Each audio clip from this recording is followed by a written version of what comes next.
These scums do not deserve a trial, the ambassador shouts. Deserve to be executed on the spot. Do you want war, King of Thelius? May I remind you that I represent the King of Olinder himself. I will not stand here to witness this mockery of a trial when we already have all the information we need to pass their sentence this very instant. Now you will have them killed right here and now, or there will be war. Do you hear me, Golimuk? War. I'm afraid I can't let you execute these people, Ambassador. We hear Aiden's voice coming from behind us. As we all turn around, Aiden starts to walk slowly towards the Ambassador. He stops right in front of the Ambassador. The Ambassador is now sweating all over. He looks like he's barely able to maintain his composure. What's the matter, Ambassador? Aiden asks with a smirk. Are you going to bow before your creator? Really? Aiden made him? What is that supposed to mean? Oh shit! Is the creator guy who taught the fucking magic of like creating food? Was it this guy? Was Aiden the creator? By how many characters is Aiden? Fucking hell. The whole room falls completely silent as the ambassador tries hard to force a humble expression on his face while he bows slowly before Aiden. As always, I am but your humble servant, the ambassador says, sounding as if he were experiencing great pain with every word he spoke. It is an honor to have you in these halls, O great creator. What? Flower and Darren both shout at the same time. Wait a minute, Darren says, creator as the founder of the civilization of Wraithia? Is that the creator we're talking about here?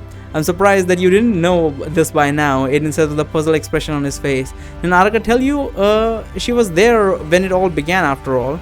There are a few moments of silence during which we all turn our gaze towards Araka's amulet. What, didn't I mention it? Araka says. I guess it must have slipped my mind, and she started laughing. So you are the creator that I've been hearing so much about, Gulmik says while stroking his chin. I am indeed, Aiden says, and I must say that I'm a big fan of your work. I heard that the first thing you did when you moved into the royal castle was to strip it of anything of value, sell everything and give the money to the poor. The nobility of Wraithia, well, that's not exactly a good thing now, is it? Just like selling everything and giving the money to the poor is not exactly a good idea, because that would create inflation, because the supply will remain the same. If you give people money straight up, then that would increase the demand while the supply remains the same. So that would cause inflation, and if it's a lot of money, that would cause hyperinflation. So I think the better option would have been if you would have to invested that money in, like, policing better systems, like maintaining better structure in the city, streets, maintaining the streets, education, healthcare and stuff like that. That would be much better than just giving money to the poor. The nobility in all of Wraithia have been in an uproar for months after the event. It was the most entertaining spectacle to see. I was always of the opinion that the royal castle belonged not to the royal family, but to the people, Golemik says. I only did what anyone else would have done in my place if they have been chosen by the people to represent their interests. I think you might be holding too high of an opinion of the people under your rule, King of Thelius, Aiden says with a polite smile. Creator, the ambassador says as he finally musters up the courage to speak again. I know that your word is law throughout the whole of continent of Wraithia, but I must insist. The continent of Wraithia, Aiden interrupts him. You people always call it that, didn't you? But the size of Wraithia is nowhere near the size of any other continent in the world. If anything, it's more of an island, really. In fact, I recall correctly, this is how I named this place after the still winter. The island of Wraithia, the island of freedom. Why did you people start calling this a continent, I wonder? Was it because you felt left out when you discovered there was a world outside of Wraithia? Was it perhaps to satisfy your own egos, fooling yourself into believing that you could compare with the civilization from the other continents? Creator, please, the ambassador says. I don't know what your affiliation is with these mages, but they have done us a great harm. A life has been lost that can never be replaced. It would be most tragic if the victim's killer were to simply set free.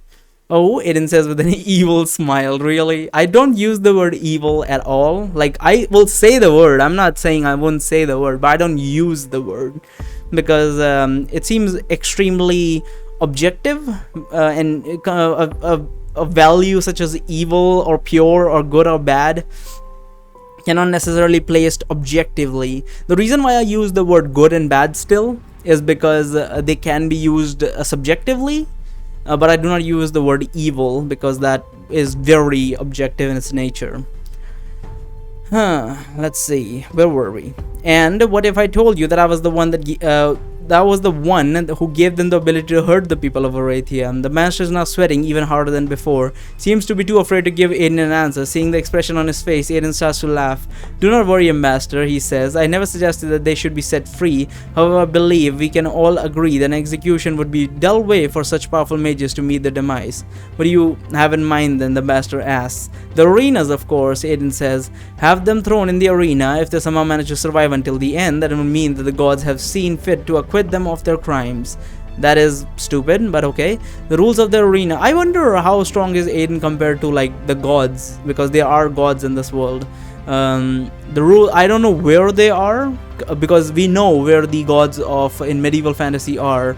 They are in different planes, and you know, we have explored those, so we know where the gods of these worlds live, but we don't know where the gods of Magium live, because we know they are there, because they have mentioned that they get their powers from said gods, like the necromancer guy. Anyway, it would mean the gods have seen it fit to acquit them of their crimes. The rules of the arena state that you may not use magic during fights, so they won't have any unfair advantage over any of the other gladiators. There are even magic detectors placed all over the fighting arena. How would a mage fight in that situation then? Or around the fighting arena to make sure there is no one cheating? "Yes, but," the master says, "if they somehow manage to survive, the king of Oleander will." "Are you trying to say that the fabled arenas of Arathia, the pride of your continent, are not enough to stop a mere handful of mages that can't even cast a spell?" Aiden says with a wicked smile. "No," the master says, "no, of course not." The master stops for a few seconds to clear his thoughts. "Very well then," he says finally. "The criminals will face their sentence in the arena, but I will oversee the proceedings personally. I want to make sure that nothing goes wrong." "Of course, Master," Galumic says. The arenas are yours for the duration of these events." The master pauses again. 3 days, he says. In 3 days, I will arrange the greatest arena event in the whole of Arathia. Until then, the criminals are to be locked in the cells beneath the arena of Thelius along with the other gladiators. "It is settled then," Aiden says. "I look forward to seeing what you will have in store for us, Master. I will be seeing you again on the day of the main event. Do not disappoint me." With these last words, Aiden teleports out of the room without a trace, as he always does. "You criminals are coming with me," the master says. "I don't want you roaming the streets and putting any more innocent lives in danger." "Actually, Master," Golemak says, "I would like to have a word with them in private, if you don't mind. I'll be sure to have one of my servants escort them to their cells shortly after." The master says. "Do what you will. I'm not planning to waste any more time here. I've got business to attend to. Just make sure they are all in their cell by midnight." The master then walks away from us and out of the room, slamming the door, shutting behind him on his way out. "Alright then," Golemak says as he gets up from his throne. "Follow me. I'd rather not have a discussion in this dull place. I am now going to lead you to my real castle, where we can talk to our heart's content until it's time to lead you to the arena." "What makes you think we'll simply agree to lead to the arena? Real castle? How many castles do you have in this place anyway? What exactly are these events that we need to win in order to set free?" I'm interested in the real castle thing. Let's ask that. Real castle? How many castles do you have in this place anyway? "I don't mean that in a literal sense," Golemak says. "You'll understand better once we get there. Now, where was that hidden lever again? Ah, yes, here it is." Gnome reaches behind the throne with his right hand and it pulls on a lever that causes one of the stone blocks forming the floor in front of us to move aside by itself, revealing a hidden staircase that leads to the lower levels of the castle. "Barry, I leave the throne room in your care until I return," Golemak says. "What?" I say. "Yes, Your Highness, the king's servant." Oh, that's just another guy. "Yes, Your Highness," the king's servant says almost at the same time as me. "Oh, my apologies," Golemak says after he realized the confusion he created. "I was referring to my servant Barry. He's also named Barry." He then turns to face all of us. Alright, because it's so funny because the show has constantly mentioned that Barry is a very common name.